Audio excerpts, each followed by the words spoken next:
All right, so this week we begin a new series, but this series is not as cohesive as some of the other series that I have done. There's no one theme that is going to take place over the next couple of months, but instead I'm answering some of your questions. If you remember back a couple of months ago, I asked you all to write questions and leave them in the basket in the vestibule, and I was going to take an opportunity to answer some of them. And so over the time that I will be preaching over the next few months, because I'm going to have a few weeks where I'm either not preaching or not here, but when I'm preaching the next couple of months, I'm going to be answering some of these questions.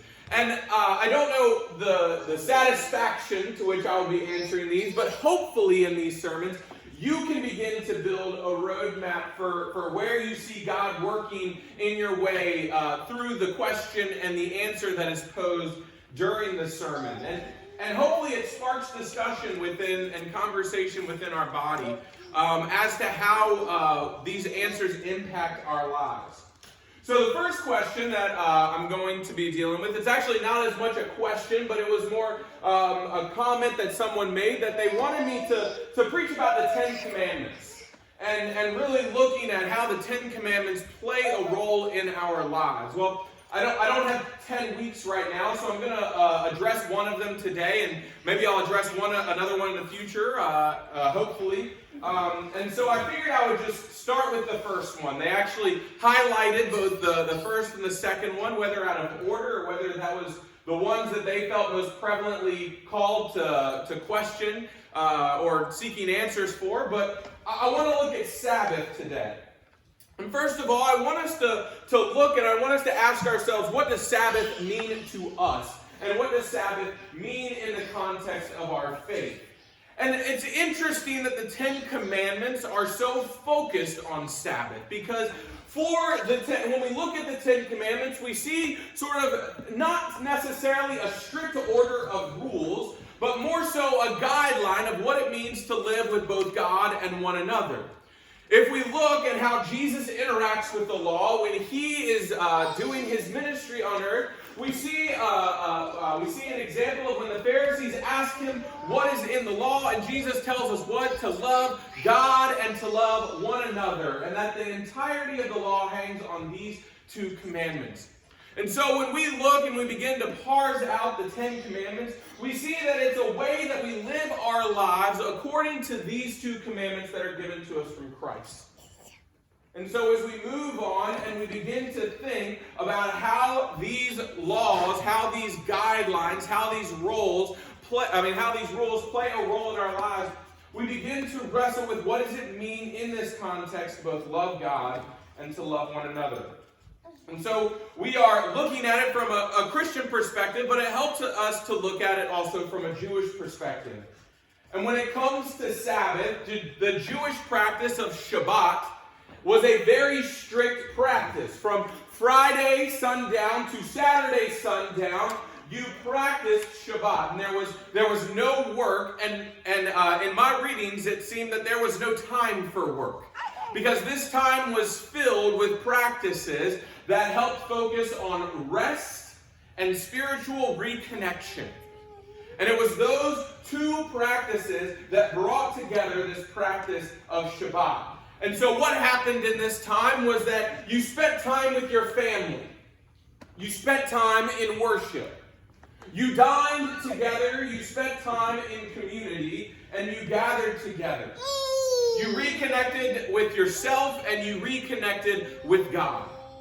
And this was an intentional practice in the Jewish faith, as we heard Bill read not too long ago, established in Exodus as a practice that showed that just as God rested, so too do we rest in our lives. And the entire community was built around this day. And so what does that teach us today?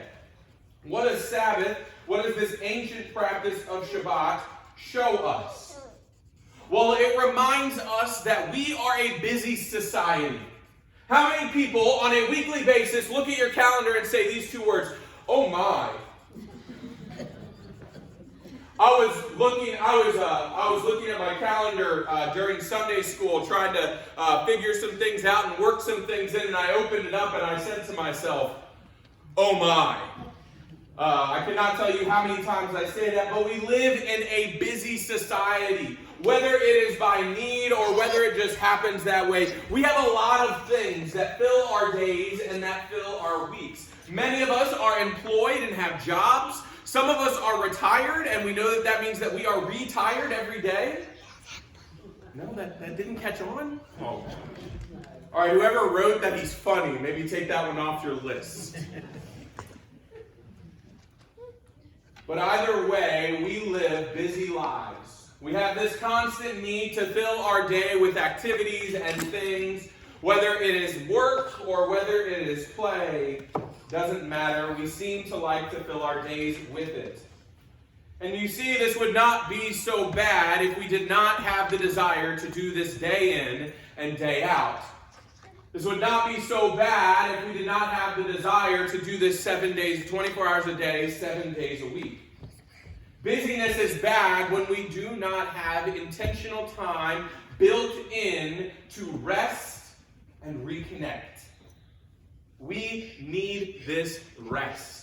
I remember when I first got started out in ministry, I was helping another minister in their preparation for me. I was in my first year of ministry, and I was helping a minister who was about to enter their first year of ministry. And he asked me, what is the one thing that I need to keep in mind as I go into ministry? And I said, well, I don't really know yet. I'm still figuring it out, but you always need to have a day off. You always need to have a day where you rest and where you reconnect. Because in that rest and reconnect, we are prepared to do the work the other 6 days.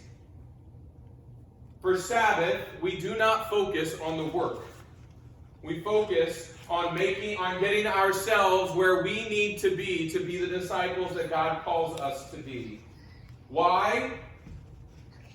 For 6 days, the Lord made heaven and earth, the sea and all that is in them, but rested on the 7th day. Therefore the Lord blessed the Sabbath day and consecrated it. You see, when we look at the progression of creation, we see a God who does an endless amount of work. Think about all the work that happens in creation. Right? We start with Genesis 1:1, where we hear that the earth was formless and void and chaos ruled over.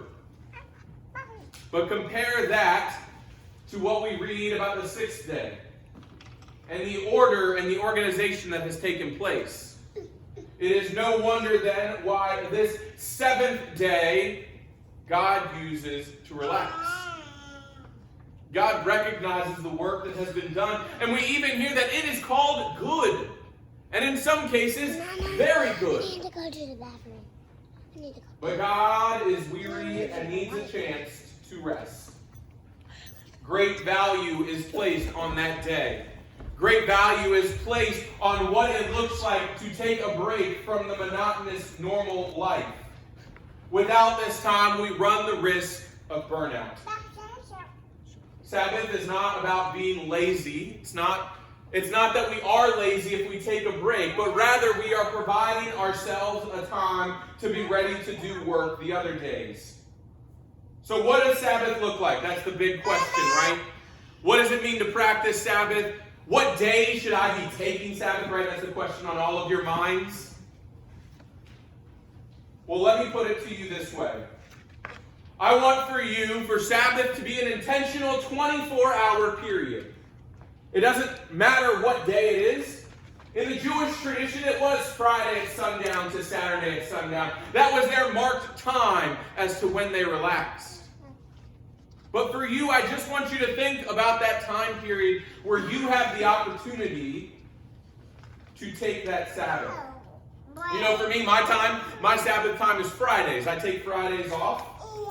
I don't do any work. Normally, I will wake up and I will spend extra time in prayer that day. And then I will make sure that I have some kind of activity planned with my family that we can spend time together. And then I spend extra time in prayer at night.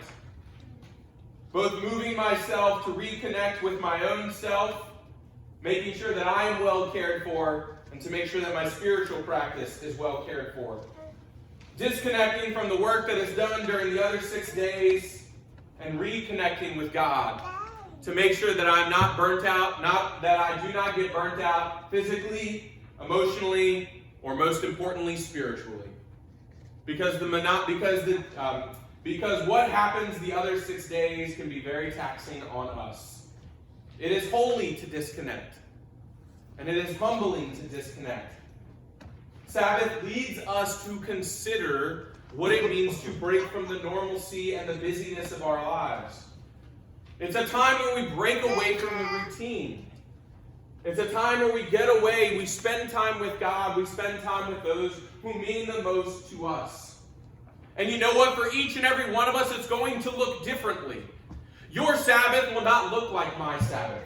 Your Sabbath may be this day, which is great and wonderful. And you may have plans to spend with family and friends afterwards. Your Sabbath may be in the middle of the week, and it may be a day that you have off work. Or maybe it's a day where you try and do something different. I invite you to consider what that Sabbath time looks like for you. It's unfortunately something that I can't tell you, because for everybody it can look differently. I invite you to consider what your busyness looks like. What makes you busy? What fills your schedule? What makes you tired? And what are ways in which you can disconnect from those things and put a great emphasis on what it means to take care of yourself and your relationship with God? It is what is that work versus what revitalizes you. Sabbath is this consecrated day. It tells us that in Scripture. That there's something special about this time in our week. That as we seek to connect with God, we have to escape from the world. And so Sabbath has healing effects. And without this rest, we work constantly. And we feel the need to keep going and going and going without taking that time to stop, to rest, to recover, and to be revitalized. So that is your focus this week. I want you to begin to tease out those practices. What are those practices of rest that you have in your life? What does rest look like? Many of us need to define that, right? Many of us need to define what is rest versus what is busy.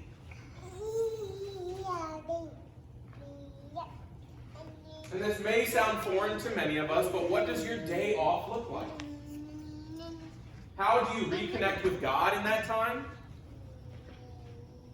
How do you find your own grounding, both spiritually, physically, emotionally? And what do you do that helps to heal you?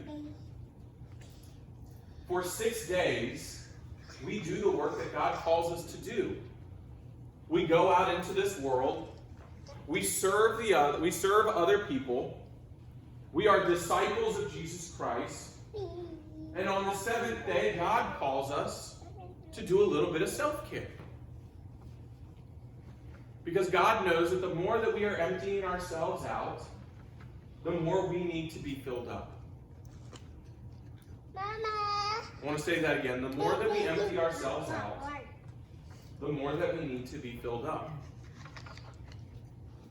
It's an important understanding, and it's no wonder that when this society, this Israel society, is being established, and Moses is bringing in these rules and these guidelines of how to live, it's no wonder that the very first one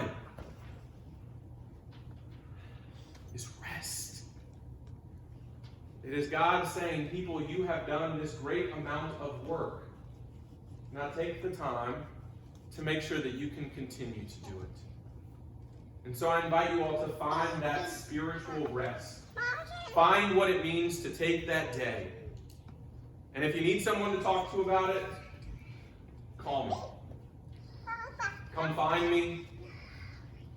Because if we do not rest, then we will not be well enough to continue to do the work that God calls us to do. Amen? Amen.